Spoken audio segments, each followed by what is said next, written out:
Joemir, quando volta o hiato de Begin After the End? O capítulo 226 vai sair quando? Gente, a gente não tem ainda nada sobre isso. Infelizmente, desde julho do ano passado, entrou no hiato, né? O mangá, precisamente, porque a novel já acabou. E não, pela última vez, eu não li ainda, porque eu tô querendo ler, talvez, até com vocês aqui no canal. Então fica nesse vídeo pra você saber o que acontece. Uma review da novel de Begin After the End, desde o 200 ao 203. Precisamente no começo do 204 eu paro de falar um pouquinho sobre esse review, tá? Assim como eu parei da última vez, o Arthur teve um probleminha com a família dele lá na muralha. Ele acabou tendo uma discussão mais uma vez com a Alice e com o pai dele. E acabou voando, né? Saindo fora e subindo lá em cima, acima da muralha nas montanhas. Porque essa muralha fica próxima às montanhas. Vocês lembram disso lá do continente de Decatem. E depois de um tempo ele começa a dar uma olhada. Aí fica contando algumas coisas que tem em cima da muralha para passar o tempo. E logo ele pressente uma presença ali próximo. E nada mais era que sua antiga mestre de caçada na Clareira das Bestas, a Jasmine Flamesvert, que vai lá para conversar um pouco com o Arthur, tentar explicar para ele que, apesar de tudo, apesar dos desentendimentos que ele está tendo com os pais dele, eles amam demais o Arthur. Tanto o pai dele, toda vez que comenta sobre o filho dele ser uma lança, e diz muitas coisas sobre ele. E ela explica um pouco mais sobre ele depois da morte do Adam, né, que é um dos grandes membros dos Chifres Gêmeos. Eles ficaram muito culpados com o que aconteceu por não estarem presentes com os Chifres Gêmeos no meio dessas batalhas. E também de uma outra parceira deles do antigo grupo de Chifres Gêmeos, na qual a mãe do Art não conseguiu curar ela devidamente, entendeu? Porque falta um pouco de habilidade na época, culminando no que ela não conseguiu mais usar magia e culminou no destino trágico dessa personagem. E Jasmine também diz pro Arthur não ficar por muito tempo com esses problemas com os pais dele, porque ela teve alguns momentos de conseguir se reconciliar com o Trudeus, mas pelo fato do pai dela ser muito orgulhoso e ela acabar não dando muito braço a torcer também, eles acabaram do jeito que acabaram, com vários problemas pessoais. Então ela diz isso pro Arthur, dá essa dica pra ele, e ele diz que vai acatar, vai ouvir com carinho, isso é óbvio, ele não quer ficar brigado com a família dele. Depois disso, o Arthur volta Castelo Flutuante, encontra a irmã dele e com a Sylvie já um pouco melhor, andando nesse novo corpo dela, bípede, né? Vale lembrar vocês que da última vez que acabou, assim como o Arthur conseguiu o núcleo de mana branco, a própria Sylvie evoluiu para o estágio dela e conseguiu ativar a forma física dela, né? Meio que indiretamente, fazendo com que eles recebessem aquele aviso do Agron. Nesse exato momento, ele se encontra com o Viriel e também com todo o conselho ali, e fica feliz de ver o Bundemo Glonwyrd, o antigo mestre dele de treinamento de magia, que agora está também no conselho de Decatem, representando os anões, que ele é um anão muito renomado ali, o povo dos anões ia respeitar ele estar representando a sua raça dentro do conselho de Decatem. Eles comentam várias coisas, habilidades, estratégias que eles possam fazer ali. O Arthur mais uma vez, parabenizado pelos antigos reis dos elfos, pelo que ele fez ali na batalha. Explica exatamente como funciona as cristas, emblemas, regalias, as marcas, cristas, emblemas e regalias, que é um novo tipo de magia, que é um tipo de magia, né, utilizado em Alacria. Eles ainda acham que eles são muito mais superestimados, né? O próprio rei Glyder e o Alduin Iralit dizem que estão superestimando demais os magos de Alacria, sendo que os magos de Decatem conseguem utilizar vários tipos de mana. Mas aí o Arthur deixa um atento para eles, porque assim como os magos em Alacria conseguem usar um tipo específico só de magia, seja só de fogo, seja só de vento ou de outro tipo de elemento, os decatianos conseguem usar várias habilidades num específico tipo de elemento, né? Então se é só chamas, ele tem várias habilidades com as chamas e das vezes até muito mais outros tipos de magia, assim como o Arthur com os 4 elementos. O problema é que ele explica um negócio que, se você for pegar em Demon Slayer de exemplo, o Zenitsu, ele não sabia usar todas as respirações do trovão. Ele aprendeu apenas a primeira, que era a base para as outras. E ele treinou tanto a primeira base que ficou extremamente exímio, habilidoso, muito poderoso com um tipo só de habilidade da respiração do trovão. Não é diferente os alacrianos, porque quando eles aprendem um tipo de magia, eles lapidam ela a ponto de serem comparados com magos de núcleo amarelo, que são bem próximos, que vão chegando ao próximo núcleo branco. Vale lembrar isso para vocês. Meio que uma elite para enfrentar Decatem, eles não podem ficar deixando isso barato de lado. Então, depois de tudo isso daí, toda a discussão que acontece, o Arthur no finalzinho acaba comentando com eles por que o Aldir e os Azuras não estavam mais presentes no conselho e explica da tentativa de usar Decatur no meio dessa batalha contra a Lacria, de tentar um ataque diretamente nas bases do Agrona, né, que é líder dos Vritra, e infelizmente eles falharam com No, God! O rei humano ficou pensando que talvez eles estivessem fragilizados agora, seria uma hora, possível hora de Decatur ir pra cima com tudo contra eles, mas aí o próprio conselho diz pra eles, não podem pensar nisso. O Bundemo já diz ali que você ficar achando que a gente pode tirar uma vantagem de um ataque que os Azuras fracassaram contra o Agrona, pode ser algo muito prematuro e pode comprometer nossas trincheiras, né, as trincheiras de Decatur.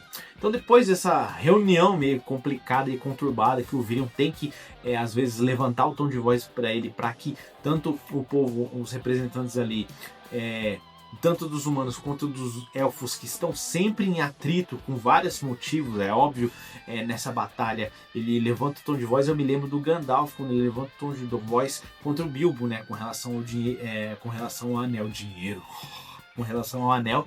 Então é como se fosse uma presença mais forte. O Virion é ouvido no conselho, por isso que ele é digamos assim, o líder do conselho de Decatur. Cada um vai pro seu canto, vão tentar dormir um pouco, né?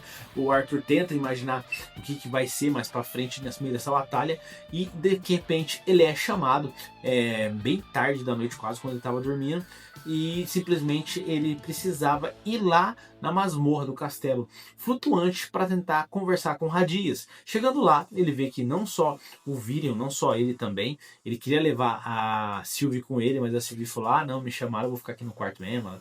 Ele até zoou ela um pouquinho, sua traidora, vou ter que ir lá sozinho. E nesse momento o Arthur vai e vê que todo o conselho foi chamado ali, e o Carrasco, que está cuidando não só do Radias, que era um antigo traidor, um traidor ali dos anões, assim como também o Uto, que estão presos ali na masmorra, disse que o Radias finalmente falou e queria conversar especificamente com o Arthur Levin. E galera, esse é um dos momentos em que nós vemos o que é The Beginning After the End. O que é esse mangá? O que é essa obra? Que é o momento em que o Radias, né, até o próprio capítulo que, precisamente agora, eu comecei falando do finalzinho do capítulo 200 da novel, e precisamente agora eu estou no capítulo 203, né, 202 para o 203, que é intitulado de Um Poema. E é um poema que o Radias diz pro Arthur, que o Arthur acaba não entendendo nada, e eu vou recitar esse poema para vocês, que é um ponto muito legal da história. O poema de Radias diz simplesmente que um rapaz de origens humildes, nascido envolto em panos como toalhas, por dentro, no entanto, ele era mais. Assim como nas cinzas modestas de uma ave de fogo particular, provavelmente a Fênix, né? E como todos os heróis em potencial, o rapaz tinha aparência e o rapaz tinha a força.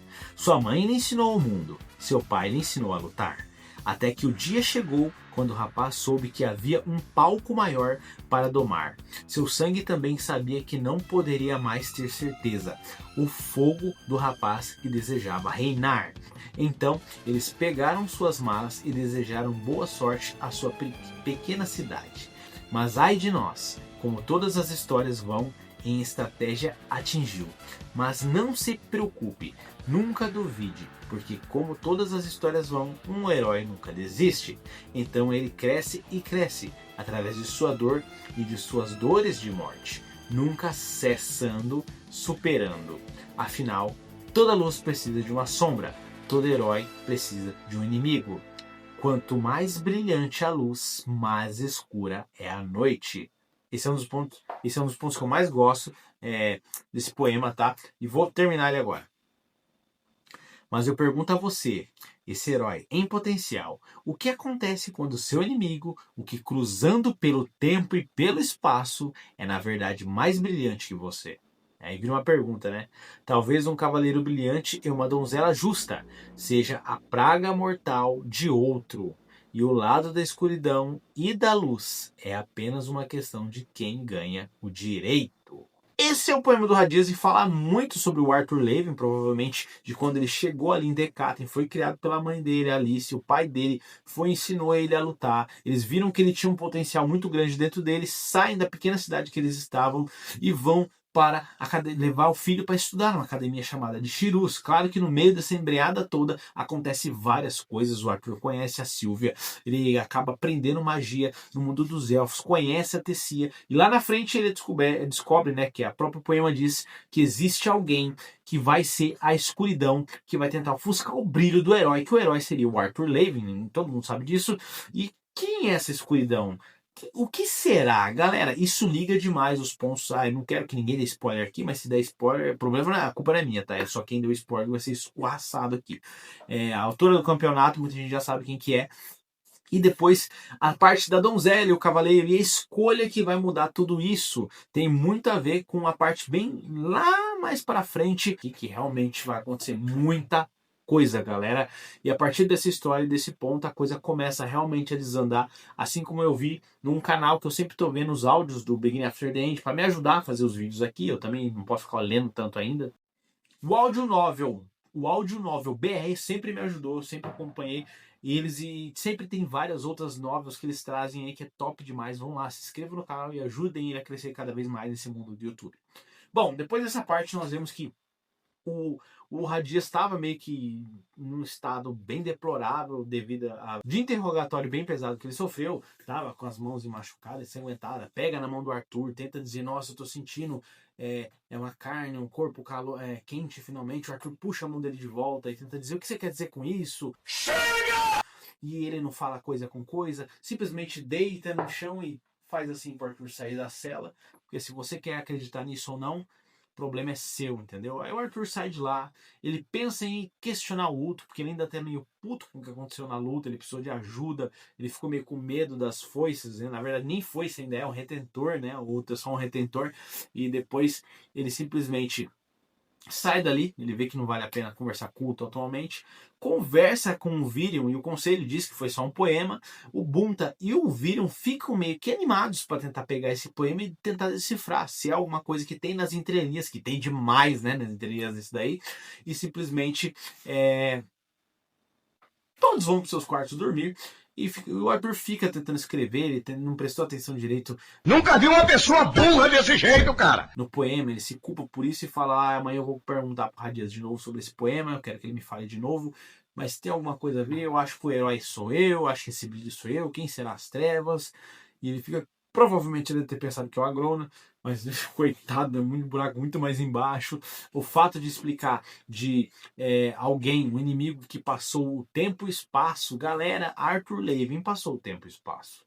Então é uma grande deixa aí, acho que na época que lançou o pessoal deve ter contextualizado muito, porque quem passou o tempo e o espaço foi o Arthur Levin, que ele vivia numa terra onde tinha Ki, que era o poder, e ele acabou nascendo, depois que ele falece lá com o Rei Grey, e nasce no corpo de Arthur Levin, cara, que loucura é essa? Ele meio que foi, não posso falar, quase dei um spoiler louco aqui, mas enfim, igual eu dei um spoiler da outra vez lá, que eu nem vou tentar mencionar, porque talvez vocês que me acompanham devem ter esquecido desse puta spoiler que eu dei uns capítulos atrás, né? Ano passado.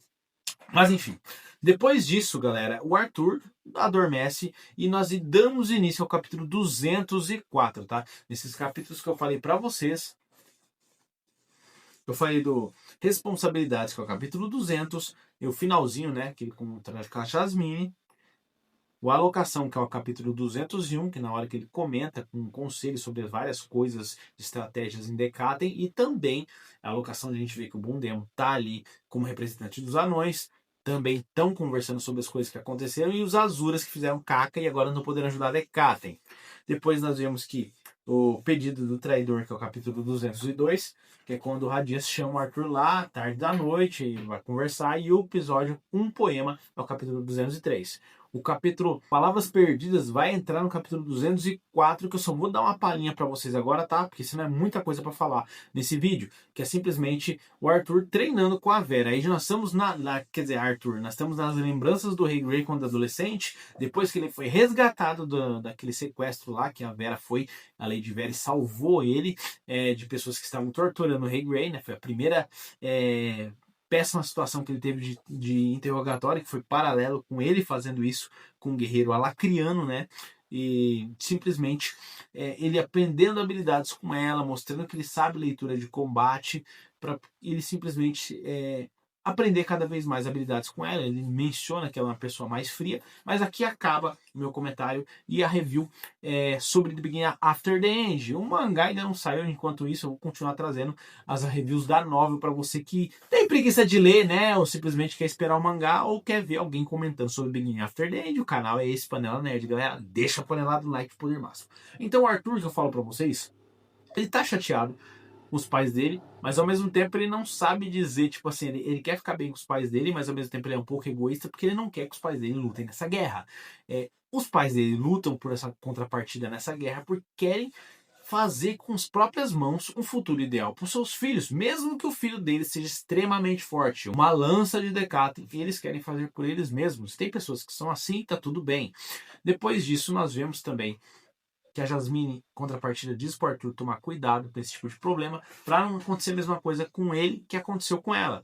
Então provavelmente ela tem um pouco de remorso pelo jeito que acabou a situação dela com o pai dela, que é um pouco diferente, mas o Trojus prezava demais isso na Jasmine e infelizmente ela tem o poder de vento. Bom, ela fica mais da hora com o vento, vai, convenhamos.